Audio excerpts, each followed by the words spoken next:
Morning, Reds. Sam here from United People's TV as always. Sorry if my voice is a bit croaky, it's still not quite there yet. There's still lots to talk about every single day, and as we expected, this Sergio Ramos story is evolving quite quickly, and by the looks of things, evolving in the right way. Now, yesterday evening, there were multiple reports, starting with Ian Herbert from The Independent, who has close ties to Benitez, so we should be listening to him. He's saying that United have submitted their first bid for Ramos in excess of £30 million. Now, this is just a straight cash offer. We all expected it to be a cash plus De Gea bid, but Ed Woodward's gone straight in with a cash offer. We're expecting it to be rejected completely, but it's the conversations have been opened. The bid's in. United are making movements for Sergio Ramos. And I also like the fact that Woodward's just gone in with a cash offer, because Real Madrid wouldn't have expected that. Real Madrid are expecting, the initial reports was a €75 million bid in total, which includes €35 million plus David De Gea. Now, this bid is obviously a lot less, but United are playing hardball. This is exactly what they needed to do. Real Madrid want De Gea, and by the looks of it, Ramos wants out of Real Madrid. So the ball's in United's court. De Gea may only have 1 year left on his contract, but we have the player they desperately want, and they have the player who wants to leave. Let's see how this one develops, but what is it now? 25th. There's like just over 3 weeks now until pre-season starts. It's crazy. How has it gone so quick? But United are going to want to move quickly. And if they're going to do that, they're going to have to wrap signings up sharpish. Will Sergio Ramos be one? Fingers crossed. Next up is just an extension of that Ramos one, because Marca, the Spanish newspaper, say that Nicolas Otamendi has been identified as Sergio Ramos's replacement. Now, this is a question I'd like to pose to you all. Would you, given the choice, would you rather have Nicolas Otamendi or Sergio Ramos? If you had to choose, who would you sign? Or do you think there's a possibility that United could sign both of them?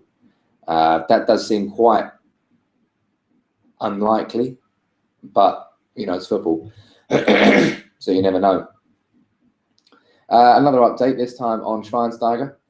Now, there was an article last night which said that Schweinsteiger was being actively pursued by Louis van Gaal, but interest had been registered in Morgan Schneidling, just in case a deal for Schweinsteiger didn't go through. Now, again, this is going to be the same question. Who would you rather have, Schweinsteiger or Schneidling? Now, on paper, Schneidling looks far more suited, I think. He's Premier League proven. He's shown he can play that defensive midfield role back when he was in Southampton underneath Nigel Adkins. He moved a little bit further up in last year, but he can play that defensive role very, very well. And he's a lot younger. He's got a good few years on Schweinsteiger. And it depends what Van Gaal's building for. As I said previously, he's only here for 2 more years. He's got no time to mess around with building teams for the future. He wants a team that can win the title next year. Does he feel that Schweinsteiger is more suited for that than Schneidling? Maybe. Maybe it's by the sounds of it. There's another update here on the future of Di Maria. Kind of predictably, less than 24 hours after Di Maria himself had an interview which said that he was unhappy at how it went last year, but he was looking forward to staying and making it happen next year. Sport.es in Spain have published a front page splash of a potential €85 million move for Di Maria from Barcelona. This is the same Barcelona that can't register any players until January 2016 because of a transfer ban. What do we make of it? Bullshit. That's what we make of it.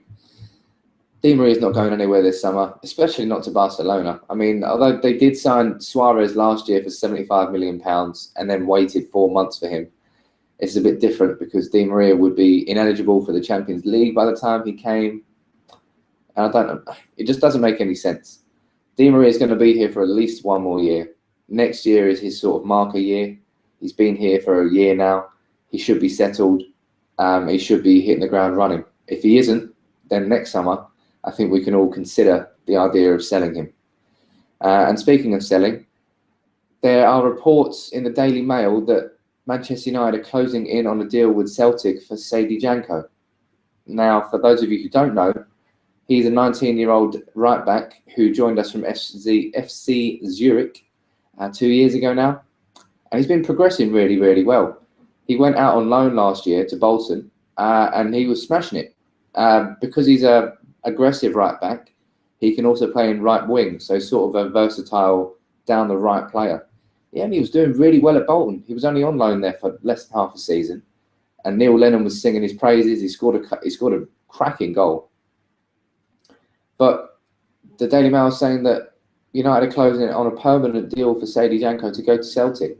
This one doesn't really make any sense. And the Scottish Sun are reporting that Janko's closing in on a potential loan deal, which makes far more sense. Janko hasn't even had a season-long loan yet. He needs that before United can go and try and sell him because, his progress has actually been very good. United shouldn't be considering selling Janko. They should be considering sending him out on loan. Now, that's it for today's UPTV Transfer Daily. Thanks, everyone, for joining in, as always. It's making a big difference seeing the audience grow. We're a fan channel. We're run by fans, and it's all about trying to give you guys some real insight into what's going on. So please like and subscribe to United People's TV, and we'll be back tomorrow as always. And if there's any rumours that we're not been touching on, just let us know in the comments. Get involved. This is all about you. I want you all involved as possible. All right. So see you later, and I'll catch you tomorrow. Hopefully my voice will be a bit better.